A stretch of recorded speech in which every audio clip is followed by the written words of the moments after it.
کہ میرا بندہ جس وقت بھی چاہے جہاں بھی چاہے مجھے پکارنا چاہے مجھے پکار سکتا ہے، اور اللہ سبحانہ تعالیٰ اپنے بندوں کی پکار کو سنتا ہے۔ وَإِذَا سَأَلَكَ عِبَادِي عَنِّي فَإِنِّي قَرِيبٌ أُجِيبُ الدَّعْوَةَ الدَّاعِ إِذَا دَعَانِ، کہ میرے بندے جب مجھ سے دعا کرتے ہیں تو میں دعا کرنے والے کی پکار کو سنتا ہوں۔ اللہ سبحانہ تعالیٰ ایسا نہیں ہوتا کہ اپنے کسی بندے کی دعا کو سنے نہیں، اس کی پکار کو سنے نہیں، لیکن چند چیزیں ایسی ہیں جن کے بارے میں ہم آگے جا کے بات کریں گے تاکہ ہمیں کلیئر ہو جائے کہ دعا سے متعلق ہمارے جو کانسیپٹس میں مس انڈرسٹینڈنگ ہوتی ہے وہ جب کلیئر ہوگی تو انشاءاللہ اس کا ہمیں زیادہ بینیفٹ ہوگا۔ اسی طرح اگر دعا کے بارے میں دیکھا جائے تو دعا مانگنا جو ہے وہ آپ صلی اللہ علیہ وسلم کی سنت بھی ہے، اور آپ صلی اللہ علیہ وسلم نے اپنی زندگی میں بہت زیادہ کثرت سے دعائیں مانگی۔ آپ نے اچھے حالات میں بھی دعائیں مانگی، مشکل حالات میں بھی دعائیں مانگی،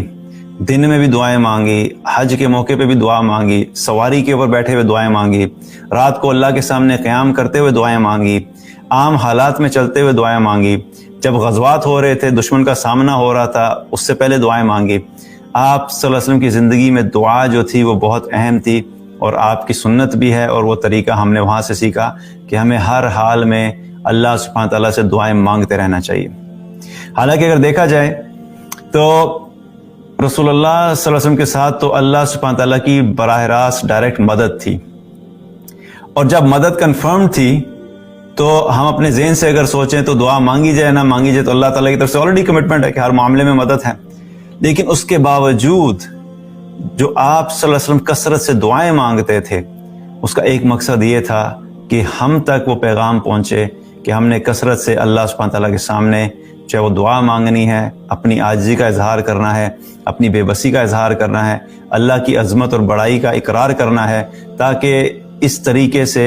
ہم ایک ایسے بندے کی طرح زندگی گزاریں جو کہ اللہ کا غلام ہے اور اللہ کا بندہ بن کے ہم دنیا میں زندگی گزاریں۔ تو دعا جو ہے اس اعتبار سے بہت اہم ہے، اور صحابہ کا بھی یہی طریقہ تھا کہ مختلف اوقات میں جو ہے وہ اللہ سبحانہ تعالیٰ کو پکارا کرتے تھے اور دعائیں کیا کرتے تھے۔ اب دعا سے متعلق اگر ہم چند چیزیں یا چند اہم باتیں جو ہیں ان کو ہم اگر ذہن نشین کر لیں تو انشاءاللہ ہمارے لیے دعا کا کانسیپٹ بھی کلیئر ہو جائے گا، اور ہمیں دعا مانگنے میں مزہ بھی آئے گا، اور ہمارے اندر دعا کے اعتبار سے جو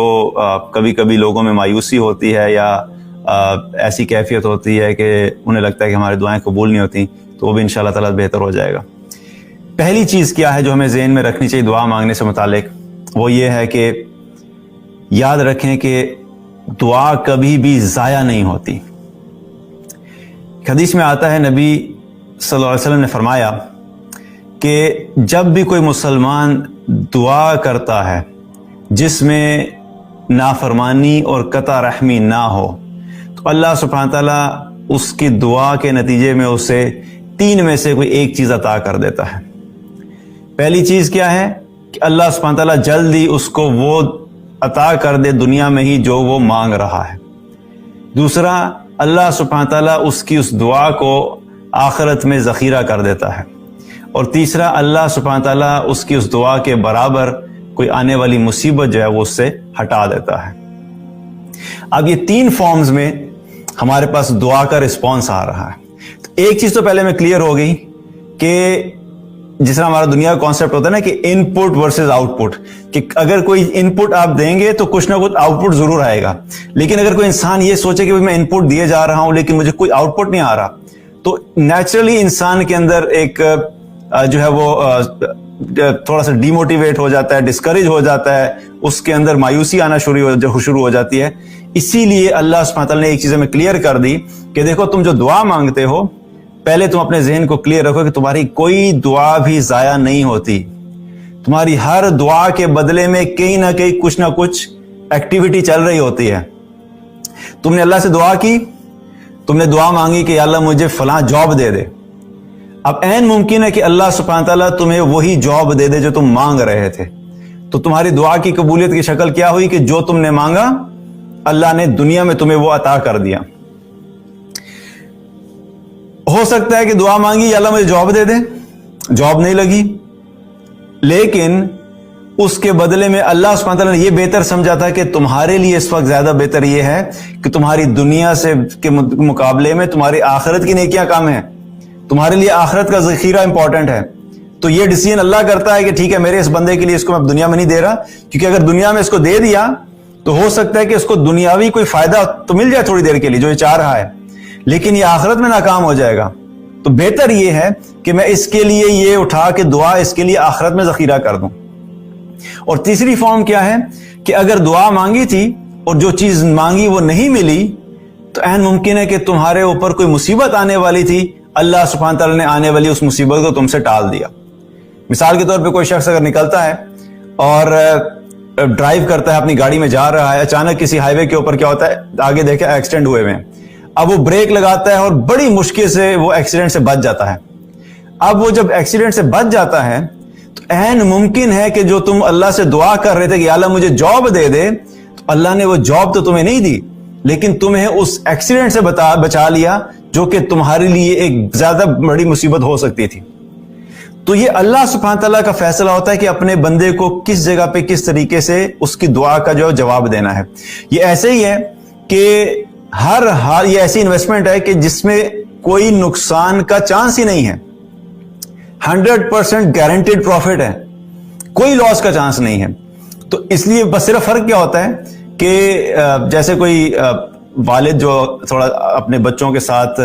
بچوں کا خیر خواہ ہوتا ہے، سینسیبل ہوتا ہے، تو بچوں کو گائیڈ کرتا رہتا ہے، ایڈوائز کرتا رہتا ہے. اگر بچہ کہے کہ دیکھیں ابا جان میرے پاس یہ اتنے سارے پیسے اکٹھے ہو گئے ہیں، بچپن سے عیدیاں ملے جا رہی ہیں ماشاءاللہ تبارک اللہ، اتنی ساری اکٹھی ہو گئی ہیں، اب یہ میرے پاس 10,000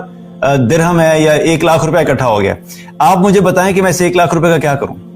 تو جو سینسیبل باپ ہوگا، جو سمجھتا ہوگا، اس کو کہے گا اچھا دیکھو ایک کام کرو، اس میں سے اتنے پیسے جو ہیں تمہاری ابھی فوراً ضرورت ہے، تم یہ اتنے پیسے فوری طور پہ خرچ کر لو اپنی ضرورت کے اوپر. اچھا اس میں سے یہ والے پیسے جو ہیں تم اس سے تھوڑا سا گولڈ لے کے رکھ لو، کیونکہ گولڈ کی پرائس بڑھتی رہے گی، آگے جا کے تمہارے کام آئے گا. اور یہ والے پیسے جو تم کیش کے طور پہ اپنے پاس رکھ لو، کیونکہ اچانک کوئی مشکل آ سکتی ہے تو تمہیں کیش کی ضرورت پڑ سکتی ہے، تمہیں اس طریقے سے رکھ لو. اب ہو کیا رہا ہے تو وہ تینوں کی تینوں بینیفٹ جو ہیں اس بچے کے پاس ہی ہیں، صرف لوکیشنز ڈیفرنٹ ہو گئی ہیں،